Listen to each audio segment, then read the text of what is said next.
مع الله في لألآت النجوم وحبك الغيوم وضوء القمر نحمده ونصلي على رسوله الكريم اما بعد بسم اللہ الرحمن الرحیم۔ ایک صاحب نے سوال کیا ہے کہ ایک آدمی فجر کی یا عصر کی نماز پڑھ رہا ہے اور اس میں وہ آخری قعدہ بیٹھنا بھول گیا اور کھڑا ہو گیا، اور اس نے فجر میں تیسری رکعت کا سجدہ کر لیا اور عصر میں پانچویں رکعت کا سجدہ کر لیا، تو اب جو اس کے بعد دو نفل ہوں گے تو فجر کے بعد اور عصر کے بعد تو نفل پڑھنے منع ہیں،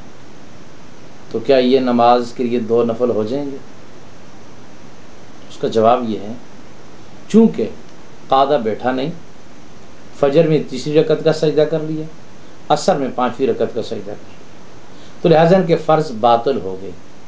اب یہ پہلے نفل ہو جائیں گے، فرض کے بعد پڑھے جائیں گے دوبارہ، تو لہٰذا یہ اس کے نفل درست ہو جائیں گے۔ ایک مسئلہ تھا۔ ایک صاحب نے دوسرا مسئلہ یہ پوچھا ہے کہ ایک آدمی مغرب کی نماز پڑھ رہا ہے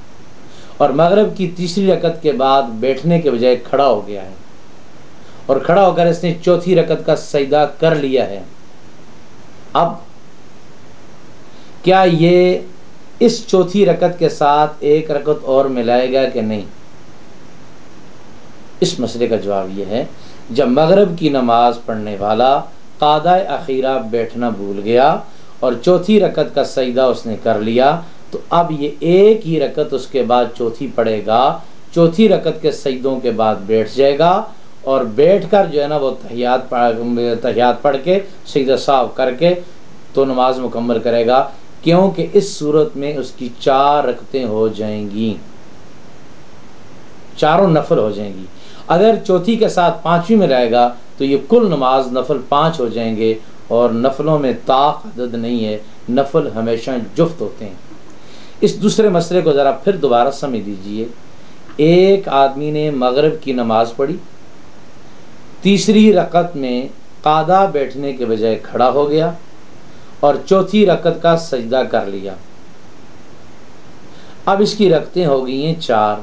پہلے 3 فرض تھے اور ایک چوتھی زائد ہوگی، تو کیا اس چوتھی رکعت جو نفل کی حیثیت رکھتی ہے اس کے ساتھ ایک رکعت نفلوں کی اور ملائے گا؟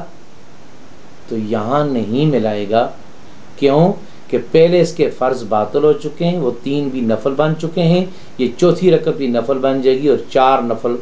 ہو جائیں گے، اور اگر چوتھی کے ساتھ پانچویں ملائے گا تو 3 پہلے نفل ہیں، 2 یہ ہو جائیں گے، یہ نفلوں کی تعداد 5 ہو جائے گی، اور نفل ہمیشہ